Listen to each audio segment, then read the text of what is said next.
How long will I be immunocompromised? So the biggest risk period is for about a week after the transplant, where the blood counts are very, very low, and the gut has been damaged by the melphalan chemotherapy. There's lots of bacteria that live within our intestine. So most patients that get infections during that period, they have translocation of bacteria from their intestine into their bloodstream through little holes that have been created by the damage from the chemotherapy. So that's the biggest period of immunocompromise up front. Once the blood counts have recovered, patients are generally in a much better place as far as their immune system, but there are probably still some holes in their immune system. Their ability to fight viruses is not as strong. And so they might be more susceptible to colds and flus. Typically after the transplant procedure, we start vaccinating them for diseases that are typically seen in childhood, like diphtheria, pertussis, and they go through a series of vaccination over a period of 2 years. The other viruses that can be problematic are herpes viruses, so cold sores, shingles can be a problem. There is a new shingles vaccine that can be administered early after the procedure that can decrease the risk of shingles reactivation. We also recommend prophylaxis with antivirals for at least 1 year after the transplant procedure, because that's the main one we worry about.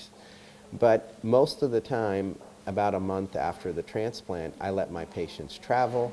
I let them get back to their life to do what they want to do, because that's why they went through the transplant procedure, to get back to their lives. We do caution them about avoiding certain foods like moldy cheese, things that are not cooked very well.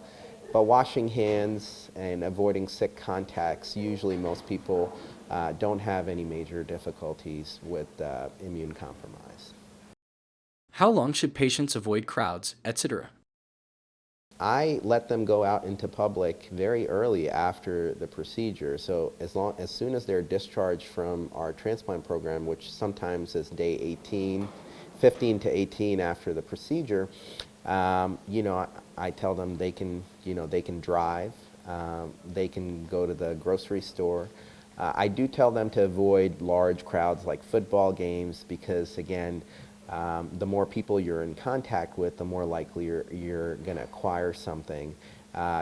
Some people need to travel to get back to their homes, so patients routinely go to the airport. There are lots of people there. We tell them to try to avoid the big crowds, and washing the hands by far the number one thing that they can do to avoid infections.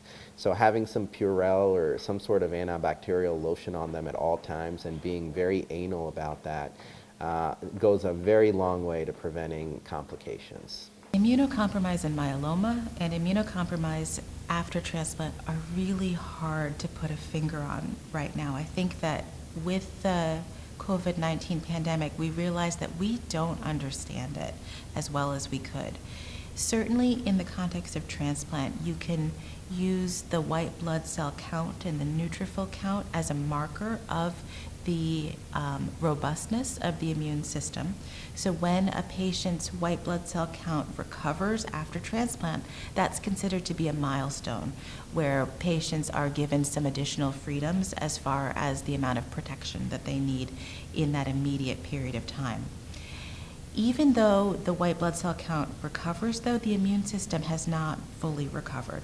And it's usually months until we think that somebody's immune system has gotten close to normal.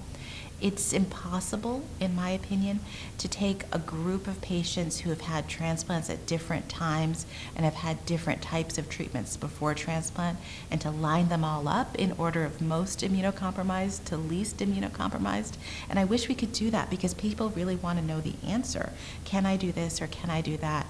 And I think the truth is that you just have to try to be someone who uses your best judgment and try to be reasonable.